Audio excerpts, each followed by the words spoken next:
Lord. హల్లెలూయా. దేవుని పరిశుద్ధ నామానికి స్తోత్రం కలుగునుగాక. ఈ మంచి ఉదయకాల సమయం దేవుని మాటలు వింటున్న మీ అందరికీ కూడా నా హృదయపూర్వకమైనటువంటి వందనాలు. ఎలా ఉన్నారు? మీరు, మీ కుటుంబాలు, మీ బిడ్డలు క్షేమంగా ఉన్నారా?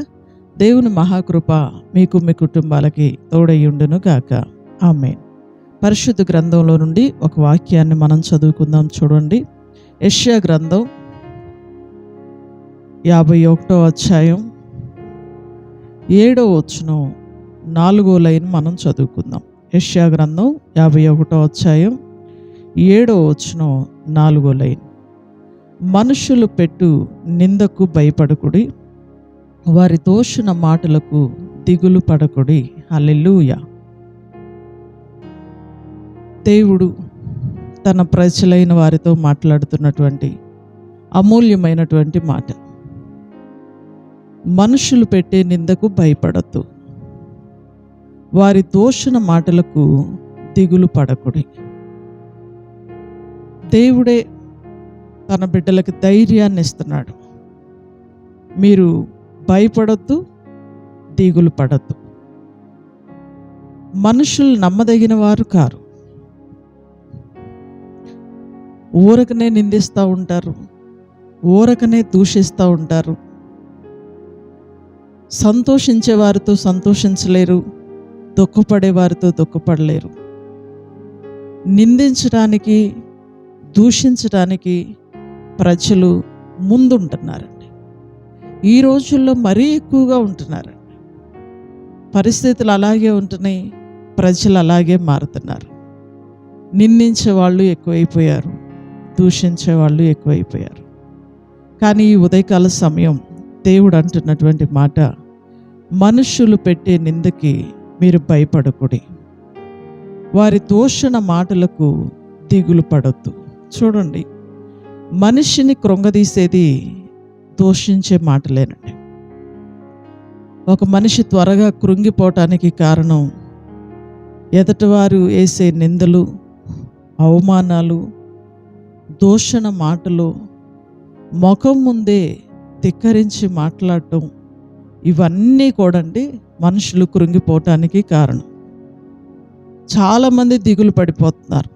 నాకే ఎందుకు ఈ బాధలు వస్తున్నాయి, నన్నే ఎందుకు ఇలా నిందిస్తున్నారు అని చాలామంది దిగులు పడిపోతూ ఉన్నారు.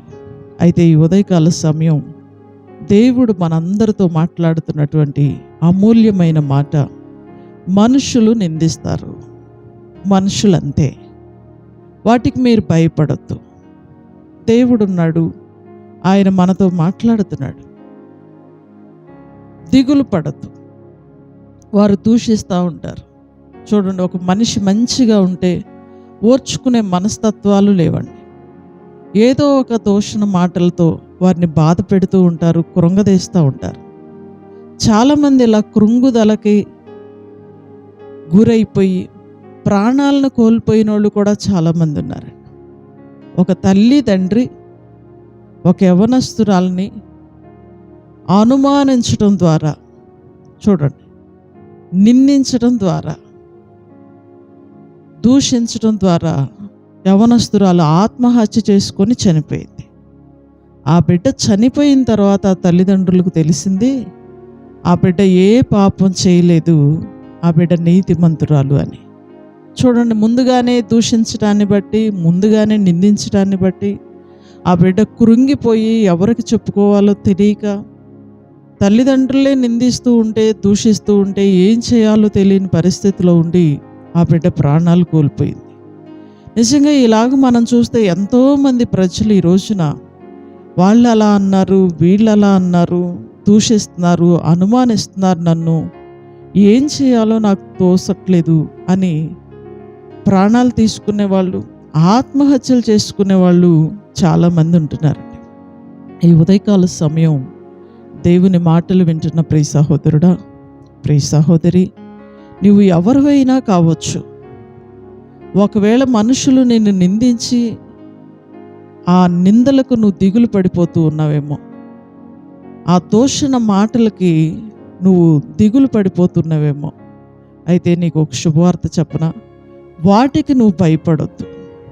నువ్వు నీతిగా బ్రతికితే ఒక రోజుకి నువ్వు నీతిమంతుడు అని ప్రజలు తెలుసుకున్నప్పుడు, నువ్వు నీతిమంతురాలు అని ప్రజలు తెలుసుకున్నప్పుడు, ఆ రోజున వాళ్ళే సిగ్గుపడేటట్టు దేవుడు నిన్ను దీవిస్తాడు.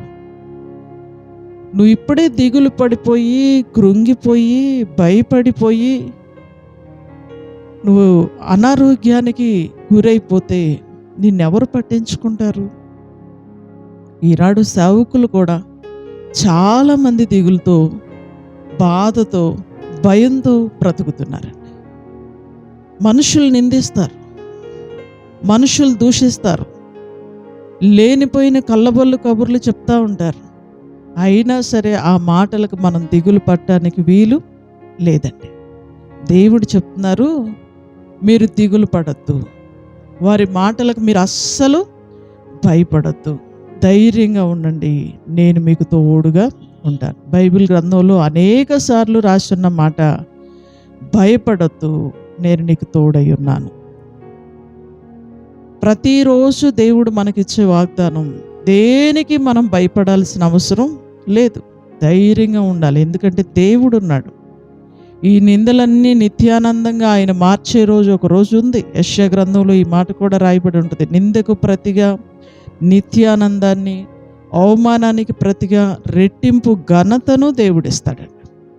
ఆయన ఇచ్చేదాకా మనం ధైర్యంగా ఈ సమస్యలను ఎదుర్కొంటూ ఉండాలి, ధైర్యంగా ఈ శోధనలను ఎదుర్కొంటూ ఉండాలి. ఊరకనే భయపడిపోయి ఊరకనే దిగులు పడిపోతే, అలా దిగులు పెట్టేవాళ్ళు, భయపెట్టేవాళ్ళు ప్రజలు మన చుట్టూ ఎంతోమంది ఉన్నారు. అందుకే ఎవరికి భయపడకూడదు. మనమంటూ భయపడితే దేవునికే భయపడాలి. ఇంతకీ ఈ వాగ్దానం ఎవరికో తెలుసా?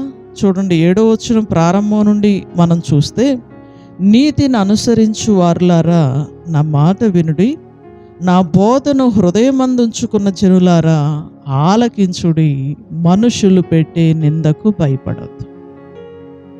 అందరికీ కాదండి, తప్పు చేసుకుంటూ కూడా, పాపంలో ఉంటూ కూడా మనుషులు మమ్మల్ని నిందిస్తున్నారనే వాళ్ళు ఉంటారు. వాళ్ళకి వాగ్దానం వర్తించదండి. ఒక వాగ్దానం దేవుడు పలికాడు అంటే అందరికీ కాదండి. ఇది నీతిని అనుసరించే ప్రజలు, నిజంగా నువ్వు ఏ తప్పు చేయకుండా, నిజంగా నువ్వు ఏ పాపం చేయకుండా, ఏ అవిధేయతలో నువ్వు లేకుండా, నిజంగా నువ్వు నీతిని అనుసరించి బ్రతుకుతుంటే కూడా మనుషులు నిన్ను నిందిస్తే అప్పుడు భయపడద్దు, దేవుడు తోడుగా ఉంటాడు. చూడండి, నా మాట వినండి, నా బోధను హృదయమందుంచుకున్న జనులారా ఆలకించండి. చూడండి, 2 విషయాలండి. నీతిమంతులుగా బ్రతికే వారికి వాగ్దానం, దేవుని యొక్క వాక్యాన్ని, బోధను హృదయమందు ఉంచుకున్న వారికి వాగ్దానం, మనుషులు పెట్టే నిందకు మీరు భయపడవద్దు. మనం చేయాల్సిన తప్పులన్నీ చేసుకుంటా ఒక ఆవిడ అంటుంది, అన్ని తప్పుల్లో పాపాల్లో ఉండి దేవుడే ఉన్నాడులే, ఆయనే చూసుకుంటాడులే, ఖచ్చితంగా చూస్తాడు నీ అంతు. ఎప్పుడు అలా అనకూడదండి.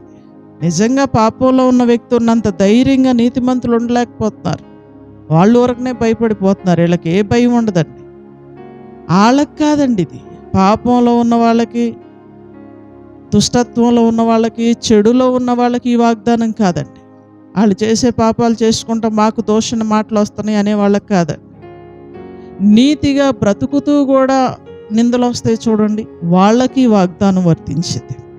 నువ్వు నీతిగా ఉన్నావు, నువ్వు యథార్థంగా బ్రతుకుతున్నావు, నీలో ఏ తప్పు లేదు, వాక్యాన్ని అనుసరించి నువ్వు జీవిస్తున్నావు, అయినా నీకు నిందలు వస్తున్నాయి అనుకో, వారికి వాగ్దానం దేవుడు అంటున్నాడు, మనుషులు పెట్టే నిందకు మీరు భయపడద్దు, వారు దూషించే మాటలకు మీరు దిగులు పడద్దు. ఎందుకంటే దేవుడు ఉన్నాడు, ఒకరోజు ఖచ్చితంగా న్యాయపు తీర్పును ఆయన ఇస్తాడు. ఈ వాగ్దానాన్ని మన వినికిడిలో దేవుడు దీవించునుగాక. ఆమేన్. ప్రార్థన చేసుకుందాం. సకల ఆశీర్వాదములకు కారణభూతుడైన మా తండ్రి, మీ ఘనమైన శ్రేష్టమైన నామానికి వందనాలు, స్తోత్రాలు, స్తుతులు చెల్లిస్తూ ఉన్నాం. ఈ మంచి ఉదయకాల సమయం మీరు మాతో మాట్లాడినందుకు వందనాలయ్యా. మనుషులు పెట్టే నిందకు మీరు భయపడొద్దు, వారు దూషణ మాటలకు మీరు దిగులు పడొద్దు అన్నారయ్యా. నిజంగా ఈనాడు చాలామందిని మేము చూస్తే మనుషులు పెట్టే నిందలకి దిగులు పడిపోయేవాళ్ళు, భయపడిపోయేవాళ్ళు, ఆత్మహత్యలు చేసుకునే వాళ్ళను కూడా ఎందరినో మేము చూస్తూ ఉన్నాం. ప్రభువా, వాటికి భయపడొద్దని, వాటిని గురించి మీరు దిగులు పడొద్దని ఈ ఉదయకాలం మీరు మాట్లాడి మమ్మల్ని ధైర్యపరిచినందుకు వందనాలు. ఎంతమంది బిడ్డలైతే నీ మాటలు వింటున్నారో వారందరికీ మీరు ఇచ్చే ధైర్యము కలుగునుగాక. వారి హృదయాల్లో ఉన్న దిగులు పోవునుగాక. వారికి నెమ్మది, సమాధానం, సంతోషం కలుగునుగాక. ఈ వాక్యపు ఆశీర్వాదాలన్నీ ప్రతి బిడ్డకు దయచేయండి. ఈ రోజంతా మీ సన్నిధిని బిడ్డలకు తోడుగుంచండి. అందరి ప్రయాణాల్లో, పనిబాట్లలో అందరికీ మీరు తోడుగా ఉండండి. ఎవరికి ఏ కీడు అంటకుండా అందరినీ మీరు కాపాడండి. కృపాక్షేమాలు వారి వెంట పంపి మీ కాపుదల అనుగ్రహించి దీవించండి. యేసు నామములో ఈ ప్రార్థన మనవులు అడిగి వేడుకొంచున్నాము తండ్రి. ఆమేన్. హల్లెలూయా. గాడ్ బ్లెస్ యు అండి. దేవుడు మిమ్మల్ని దీవించునుగాక. అందరికి వందనాలు. తిరిగి రేపు ఉదయకాల సమయం ఇదే సమయానికి మరలా మనం కలుసుకుందాం. దేవుని మహాకృప మీకు తోడై ఉండును గాక. ఆమేన్. Praise lord.